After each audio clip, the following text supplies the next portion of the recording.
In the last video, we have discussed about the principle of infrared spectroscopy. जो आज हम discuss करेंगे कि कौन से मॉलिक्यूल्स आईआर को एब्जॉर्ब करेंगे। लास्ट वीडियो में हमने देखा था कि आईआर रेडिएशंस को वो मॉलिक्यूल्स एब्जॉर्ब करते हैं जिनकी वाइब्रेशन फ्रीक्वेंसी मैच करती है आईआर फ्रीक्वेंसी के साथ। तो लेकिन देयर इज सम क्राइटेरिया कि कोई भी मॉलिक्यूल हमेशा आईआर को एब्जॉर्ब नहीं कर सकता। तो which type of molecules will show the IR absorption? So all the bonds in a molecules are not capable of absorbing the infrared energy, but those bonds which are accompanied by change in dipole moment will absorb in the infrared region, and such radiations are called in infrared active transitions। और उन molecules को क्या कहेंगे? उनको हम कहेंगे कि वो हैं आईआर एक्टिव मॉलिक्यूल्स। तो यहाँ मेन चीज है कि जब कभी भी मॉलिक्यूल का जो डायपोल मोमेंट है वो चेंज हो, यानी there should be a dipole moment present in the molecule. अगर जो वाइब्रेशंस हैं that is accompanied with change in the dipole moment, then we can say that particular molecule will absorb the infrared radiations। अगर वहां पर dipole moments is turn out to be zero, अगर वहां किसी भी वजह से जो मॉलिक्यूल्स का है वहां डायपोल मोमेंट नहीं आता है and these are not accompanied with change in the dipole moment, and then we can say that these molecules are IR inactive molecules। तो वहां पर वो जो molecules होंगे जिनमें dipole moment change नहीं है, then they will all are IR inactive molecules। Another thing, जब कभी भी मॉलिक्यूल का जो वाइब्रेशंस होते हैं, जो बॉन्ड्स के वाइब्रेशंस होते हैं, इफ दे आर सेंट्रोसिमेट्रिक, अगर हमारे पास जो वाइब्रेशंस हैं मॉलिक्यूल के अंदर, जो वाइब्रेशंस बॉन्ड्स के साथ हो रहे हैं, अगर वो सेंट्रोसिमेट्रिक हैं, then those molecules are IR inactive.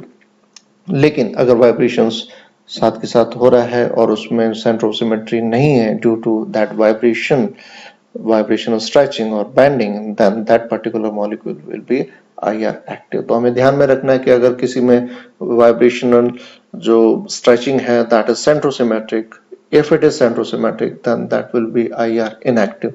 if the vibration is not centrosymmetric then that particular molecule will be IR active। So there should be a net change in dipole moment when the molecule is vibrating। तो जब कभी भी molecule vibrate हो रहा है और वहां dipole moment change हो रहा है तो that is definitely IR active। अब वो कितनी IR absorb करेगा that will depend upon the magnitude of dipole moment change। if the dipole moment change is very large, it means it will absorb the infrared radiations very easy, or more amount of IR radiation will be absorbed। if the dipole moment magnitude of dipole moment is very less, then the absorbance will be less। let's see some examples। we have this carbon and oxygen, and these are vibrating like this। so we can see that this is carbon and this is oxygen, so there is electronegativity difference between these two। so we have some charges over here, oxygen will definitely have negative charge and carbon will have the positive charges there। so जब ये vibrate करेंगे तो they will show change in dipole moment। तो जब वहाँ यहाँ क्या होगा, dipole moment definitely change होगा, तो उसकी वजह से क्या होगा, these are active, these are IR active। तो यहाँ dipole moments is not equals to zero, that's why these are IR active। now let's see these two example। we have an example of O2 and Cl2 when these are vibrating। these are homodiatomic molecules, O2, we have Cl2, we have H2, we have N2, and all homodiatomic molecules when they are put into the IR radiations, there is the change of dipole moment is turned to be zero। वहां कोई भी dipole moment change नहीं होगा, so magnitude of dipole moment will be zero here। तो all these homodiatomic molecules will IR inactive। तो ये सभी IR inactive होंगे। in this case we have oxygen and hydrogen, carbon and hydrogen, and nitrogen and hydrogen। so these are we can say these are mostly in the functional groups. तो यहाँ पर जो इनकी stretching होगी और जो यहाँ पर जो उनकी वाइब्रेशन फ्रीक्वेंसी होगी, that will be very high because they have the magnitude of dipole moment change will be very high because due to the electronegativity difference between these two atoms. तो यहाँ पर जो dipole moment change होगा that will be high. So what happened when these are vibrating? So they have their partial charges over there, or due to difference in electronegativity, and when they are vibrating and they have a large magnitude of dipole moment change. So when these have a large magnitude of dipole moment, they will all are IR active.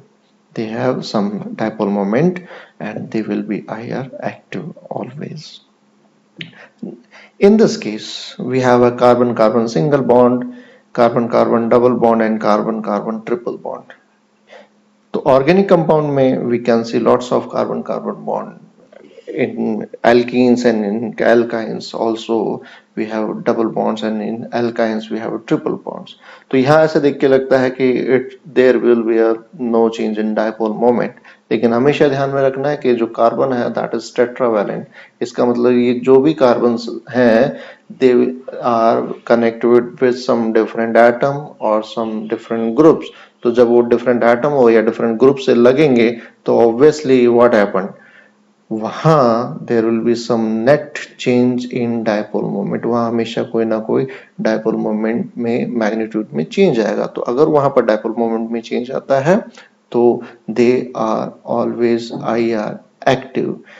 But if we have a symmetrical alkenes and symmetrical alkynes, then the net dipole moments is come out to be zero in symmetrical alkenes and symmetrical alkynes. In that case, the dipole moments come out to be zero.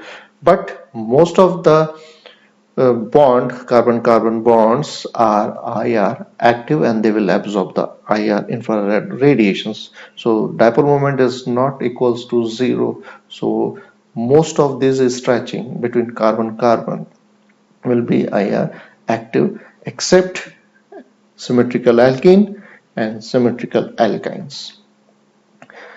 Let's see this linear triatomic molecule of CO2. यहाँ पर क्या है, यहाँ पर हमारे पास एक linear molecule है। Now we can see that this stretching is symmetrical. This is the symmetrical stretching. When it is a symmetrical stretching, so stretching is centrosymmetric also. We can see that both these atoms are equally compressed and equally stretched. So the vibrational stretching is centrosymmetric, and if vibrational stretching is centrosymmetric, it means they are IR inactive.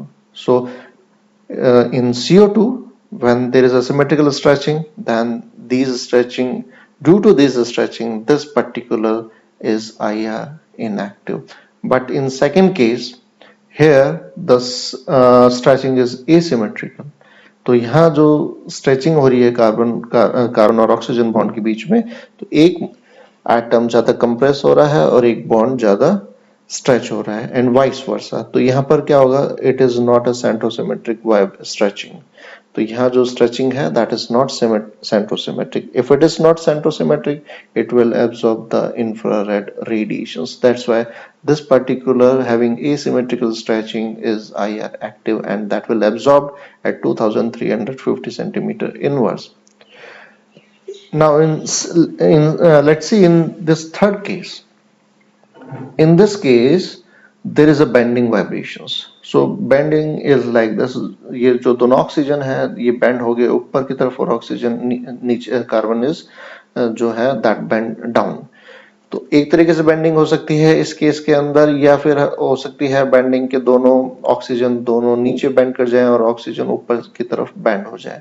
तो यहाँ पर इसका मतलब है कि ये जो bonds हैं वो बेंड हो गए हैं। तो यहाँ पर these are not a stretching but these are bending vibrations. So always bending vibration are not centrosymmetric, and they will accompanied with change in the magnitude of the some dipole moment. So when there is some dipole moment, so these are always IR active. So bending vibrations हैं CO2 molecules में, we can see there are 4 different type of stretching, in which we have 2 type of stretching is there and 2 type of bending is there. So bending vibrations in CO2 molecules are IR active.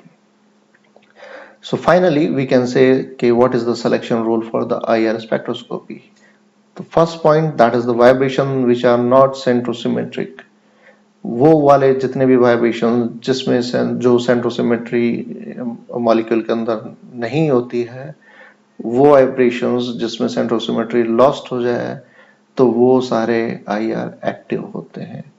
Vibrations which are सेंट्रोसिमेट्रिक, और कोई ऐसे molecule के अंदर जो vibrations हो रहे हैं, जैसे अभी हमने देखा था CO2 मॉलिक्यूल्स में जो सिमेट्रिकल स्ट्रेचिंग हो रही है, तो वहां सेंट्रोसिमेट्री लॉस्ट नहीं होती है और वो वाइब्रेशंस क्या है, सेंट्रोसिमेट्रिक है. तो उस टाइप में क्या होगा, वो IR इनएक्टिव होंगे. The IR spectra are more easily obtained and are more informative for organic chemistry since most of the functional group are not centrosymmetric. इसलिए जो IR रेड स्पेक्ट्रोस्कोपी है वो इम्पोर्टेंट क्यों है, because it give a various information about different functional groups. Because कोई भी function group है वो कभी भी उसमें जो स्ट्रेचिंग है, जैसे वो बेंडिंग होगी, वो कभी भी सेंट्रोसिमेट्रिक नहीं हो सकती है. If it is not centrosymmetric, that functional group will always absorb sub infrared radiations. अगर वो absorb करेगा तो we get some information as a bands, as a some absorption bands. That's why the infrared spectroscopy is mainly deal with the to get the information about the functional group present in the unknown compound.